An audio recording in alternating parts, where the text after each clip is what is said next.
They said the groom had beaten her the night before the photograph was taken. That was the rumor that spread through the city blocks like smoke through cloth. Quiet, suffocating, impossible to trace back to a single mouth. Neighbors whispered that her cheek bore the faint bloom of a bruise, yellowing at the edges.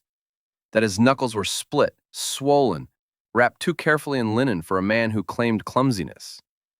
By the time the wedding portrait was developed in 1886, the verdict had already been decided by polite society. This was a marriage begged in violence. But the photograph does not show a man triumphant in cruelty. It shows a man bracing for something else. Before we continue, make sure to subscribe, hit the notification bell, and comment where you're watching from.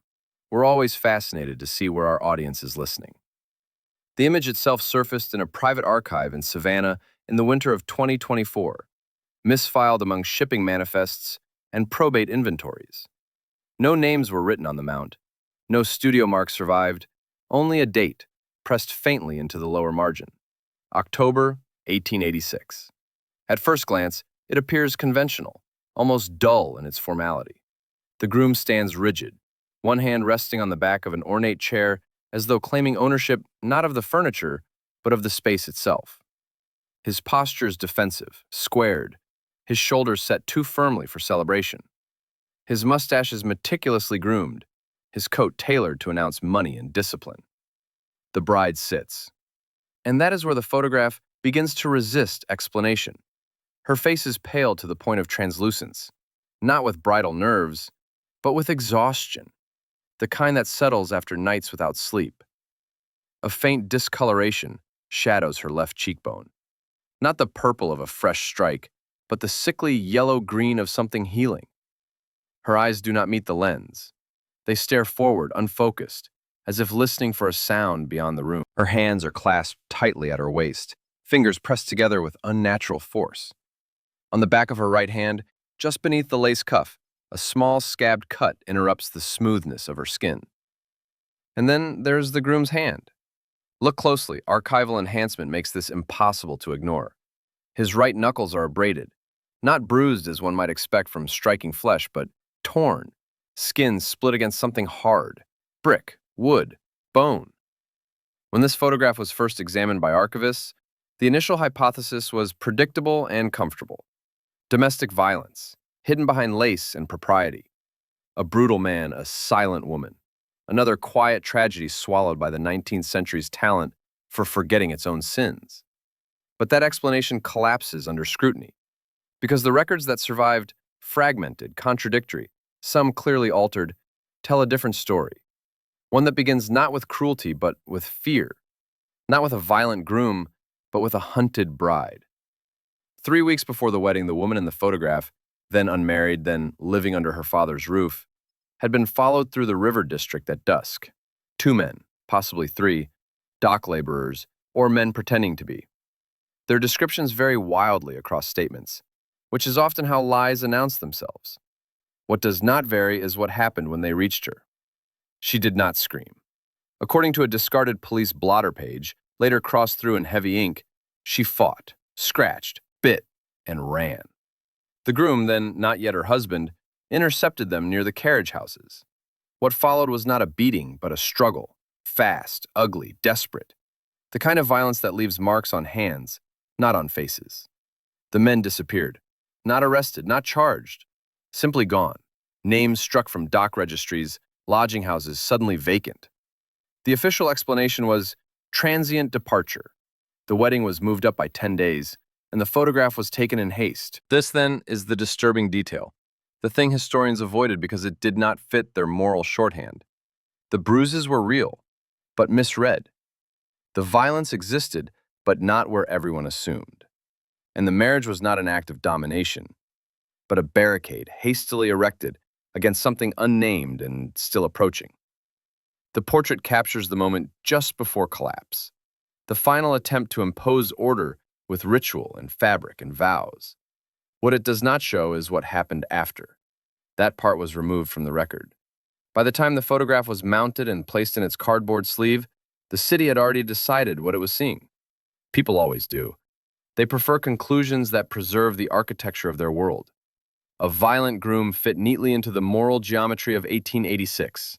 A dangerous street, predatory men, a woman nearly harmed. That story threatened something else entirely. The idea that protection itself had begun to fracture. That respectability no longer guaranteed safety. The first written interpretation of the photograph appears in a private letter dated November 2nd, 1886, written by a local magistrate to his brother in Mobile. The letter was never meant for archives. It survived only because it was folded into a Bible and forgotten.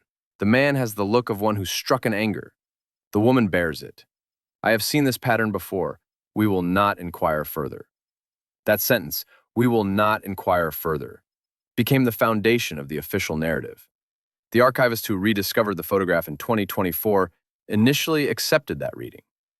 The discoloration on the bride's face seemed to confirm it.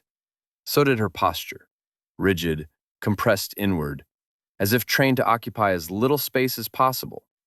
Victimhood has a visual grammar, and this image appeared fluent in it. But photographs lie by omission. What the portrait does not show is that, at the exact moment the shutter opened, the bride's foot was pressed flat against the floor, heel anchored, toes curled inside her shoe. It is a stance taught not to submit, but to remain ready, nor does it show what had been removed from her body just hours earlier. A dressmaker's invoice, partially burned and later reconstructed, lists interior reinforcement, bodice. A curious phrase dismissed at the time as structural tailoring. But a second line item appears beneath it, scratched out so aggressively the paper tore. Padding removed, bruising concealed insufficiently. The dress was altered not to hide weakness, but to disguise evidence. The second hypothesis, proposed quietly, never published, emerged from shipping records along the riverfront. 3 names recur in the weeks before the wedding. All 3 men had been dismissed from their positions within days of the altercation. One had left town entirely. Another was later found working under an assumed name upriver. The third vanished without trace. This was not coincidence. It was coordination. And then there's the groom's correspondence. A single telegram survives, sent 2 nights before the wedding, addressed to a man whose name appears nowhere else in public record. They were not alone. She is not safe. Proceed as discussed. No reply was preserved. The prevailing explanation, violence within the marriage, required no further documents, no broader implications. It allowed everyone to look away. But a quieter reading suggests something more destabilizing, that the wedding itself was an emergency measure, a legal shield hastily raised in response to a threat that could not be spoken aloud. Marriage in this context was not union. It was cover. The bride's injuries, then, were not the result of punishment, but preparation. Her hands, those tightly clasped, whitened knuckles, were not pleading. They were restraining something else. Fear, held in check by discipline. One final detail seals this interpretation. In the negative's upper margin, almost invisible unless digitally enhanced, there is a faint shadow behind the backdrop, a distortion in the painted column. At first dismissed as a flaw in the plate, it resolves when isolated into a human silhouette. Someone was standing behind the set, someone close enough to hear breathing. The photographer never mentioned it. The studio ledger for that day is missing 3 pages, and no other portrait from that session survives. Which raises the question the archives refuse to answer. If everyone was so certain the groom was the danger, why was someone else still watching? The third anomaly appears not in ink, but in absence. In the municipal records for October 1886, the week after the wedding, there is a gap. 4 consecutive nights where patrol logs record nothing at all. No arrests, no disturbances, no drunkenness along the docks, no altercations in the alleys behind the cotton warehouses. For a river city at the height of commercial season, this silence is statistically impossible. Someone instructed the night watch to stop writing. When historians later tried to reconstruct those missing days, they relied on secondary traces, laundry receipts, ferry tolls, boarding house ledgers. What emerged was not calm, but movement. Men checking out without luggage, rooms paid for and never slept in. Boats departing upriver at irregular hours listed as maintenance transfers, though no repairs were ever logged. And always the same direction, away. The bride did not leave her house during that period. A neighbor testified, years later and only once, that she saw light in the upstairs room until dawn every night, pacing shadows, crossing the curtains again and again. The groom, meanwhile, was recorded as attending dinners, shaking hands, performing stability with near manic precision. This duality, stillness inside, performance outside, was deliberate. A doctor's note, unsigned and unsigned for a reason, surfaces in a private collection. It describes a woman suffering from nervous agitation inconsistent with hysteria, a rare phrasing for the era. The note concludes with an instruction that borders on command: do not allow her to be alone, not even briefly. Protection had replaced treatment. The deeper investigation begins here, where testimony fractures. Servants claimed they were dismissed early each evening. A carriage driver recalled being paid double to remain idle outside the house until morning. A locksmith invoice shows additional bolts installed on interior doors, not to keep someone out, but to control movement within. This was not a home preparing for married life. It was a structure under siege. The groom's reputation, so carefully maintained, becomes suspicious under pressure. His family connections extended into the river trade, the kind that blurred legality with necessity. He had access to men who could make others disappear quietly, not through violence, but through erasure. New names, new towns, no questions. And yet, despite all this effort, one person was never neutralized. A woman appears repeatedly in the margins of unrelated documents. A midwife, a seamstress, a church volunteer. She signed nothing, but her presence is marked by others. She waited, she observed, she asked. According to a single surviving deposition, this woman warned the bride that marriage would not be enough, that whatever had followed her from the docks was not interested in possession, but in silence. The bride listened, and then she married anyway. The reason becomes clear only when a final piece is considered: a revised will, drafted 2 days after the ceremony. In it, the groom transferred assets not to his wife, but into a trust controlled jointly, structured to dissolve automatically if either party died under unexplained circumstances. It was a trap disguised as security. If she was taken, the money vanished. If he was killed, nothing could be claimed. Someone was being baited, and the photograph, the stiff posture, the bruises, the readiness, was never meant to be a memory. It was a message, carefully staged for eyes that knew how to read threat. The watchers understood. They withdrew, for a time. The reconstruction begins the way all buried tragedies do, not with a scream, but with routine. On the 8th night after the wedding, rain settled over the city in a steady, soaking fall. The river swelled against its banks, carrying refuse, branches, and the smell of iron downstream. It was the kind of weather that erased footprints and discouraged witnesses, exactly the kind of night careful men waited for.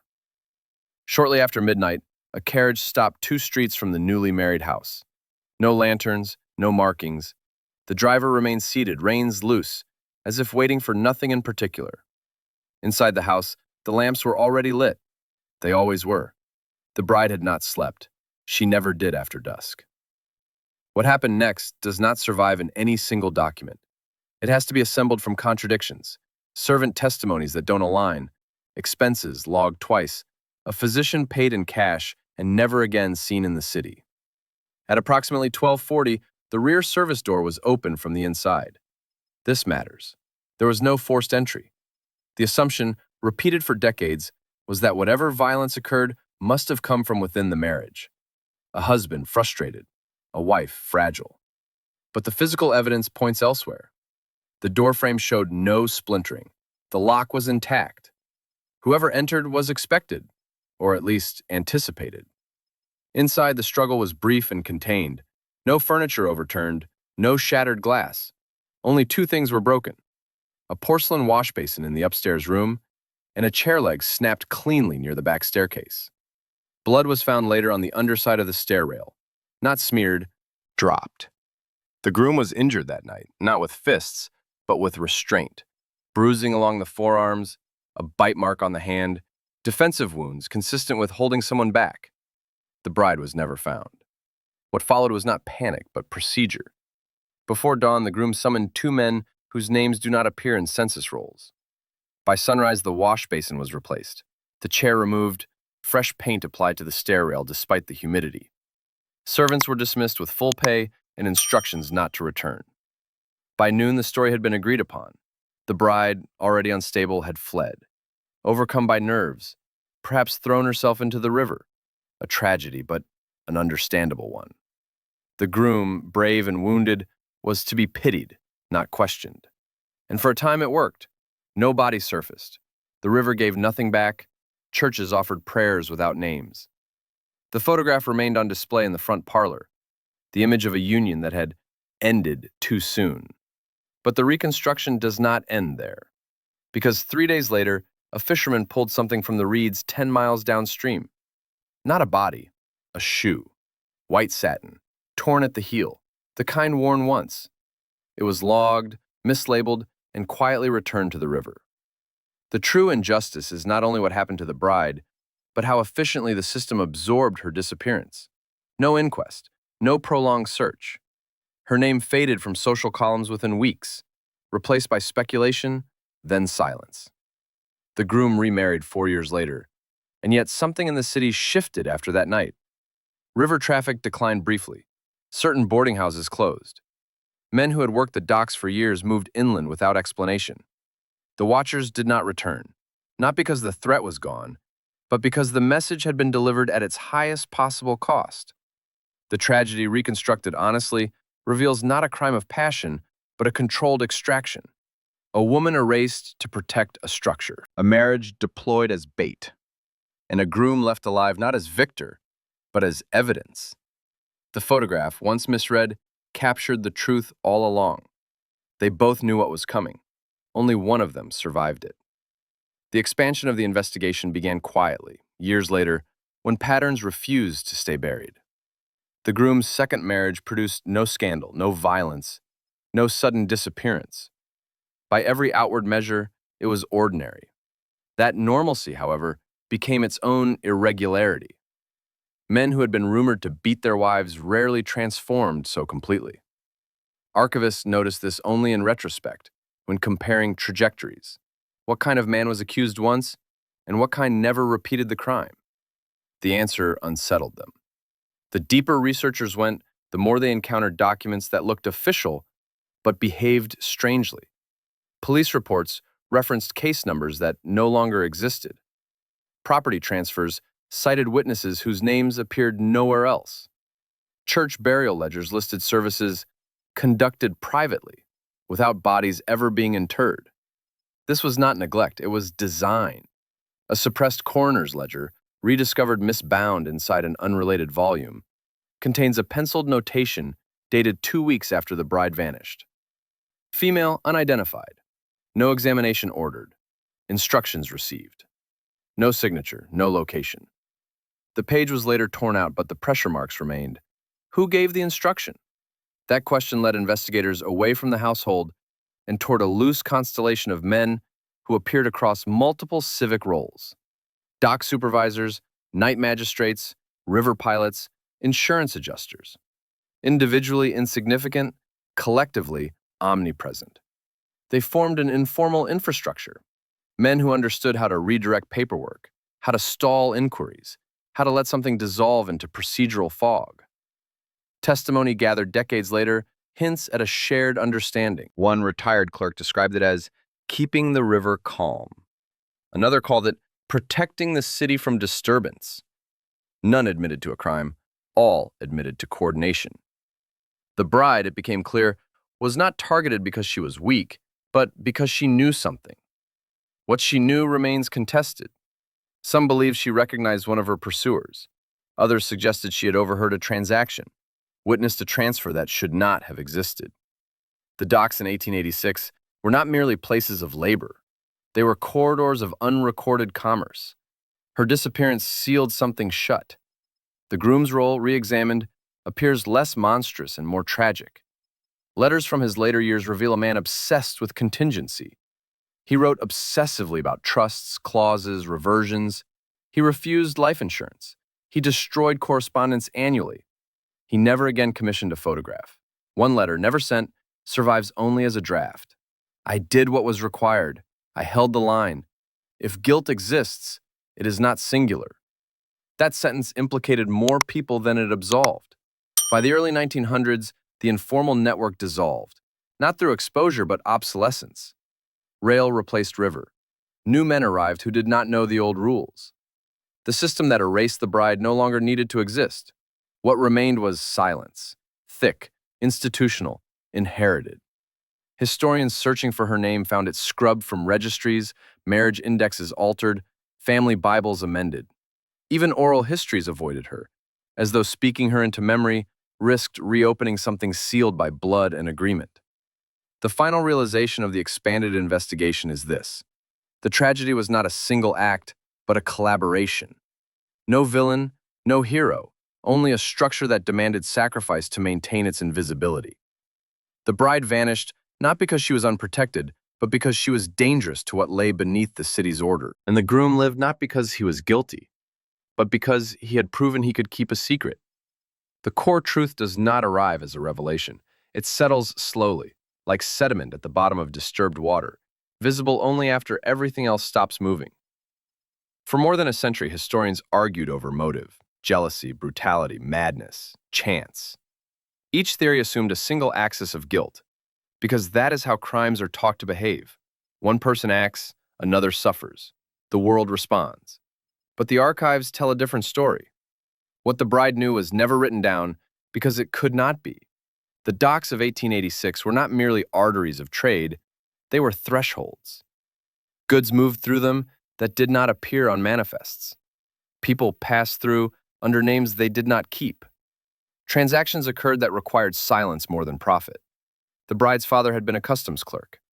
That fact survives only in a census correction slip, misfiled and unsigned. His job placed him in proximity to shipping discrepancies. Cargo that arrived heavier than recorded, vessels cleared too quickly, tariffs forgiven without explanation. He died suddenly 3 years before the wedding. Heart failure, they said, no autopsy. The bride inherited his notebooks. They were never recovered. What she recognized on the night she was followed was not random threat. It was pattern recognition, the moment when a private fear aligns with public behavior. The men near the docks were not strangers, they were continuations.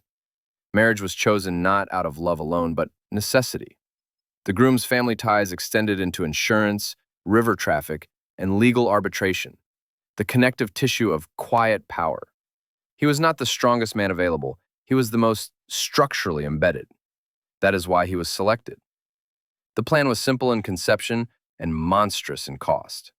Elevate her status beyond reach, bind her legally into protection, then wait. If the watchers withdrew, the system held. If they advanced, the exposure would be undeniable. They advanced. What happened that night was not improvisation. It was containment. The bride was removed because she represented uncontrolled knowledge. Not evidence, knowledge. The kind that corrodes systems by existing in the wrong hands. The groom's survival was conditional. He was spared because he complied. Because he did not ask the question no one was permitted to ask. Where did she go? Because he allowed the story to harden around him as the villain, absorbing suspicion so that the structure behind him remained untouched. In this sense, the violence attributed to him served its purpose perfectly. It ended inquiry. The core truth, finally acknowledged, is this. The bride was not killed by a man, nor even by men. She was erased by coordination, by a civic reflex to preserve order at the expense of an individual. Her disappearance was not a failure of justice, it was its execution. The groom lived a long life afterward. He paid his debts, he kept his silences. He died with no scandal attached to his name beyond the old rumor that never quite faded. In his effects, no letters from her survived. No locks of hair, no keepsakes. Only one item remained, the wedding photograph. It was found wrapped in oilcloth, hidden beneath the false bottom of a desk drawer. He had carried it through 3 moves, 2 marriages, and 47 years. Not displayed, not destroyed, preserved.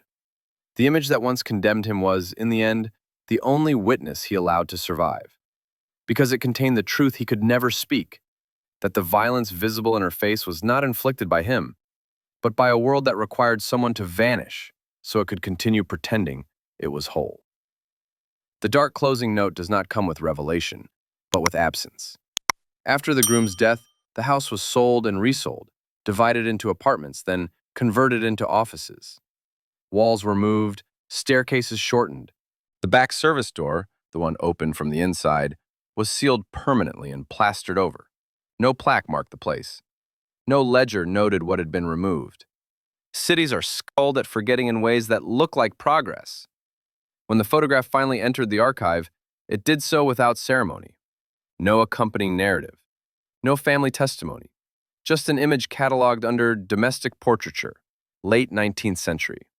The archivist who processed it wrote a single sentence in the margin. Subject appears distressed. Nothing more. That restraint was not accidental. In the years since, researchers have attempted to name the bride. They followed marriage licenses that ended abruptly. They traced women who vanished from census rolls between 1886 and 1887.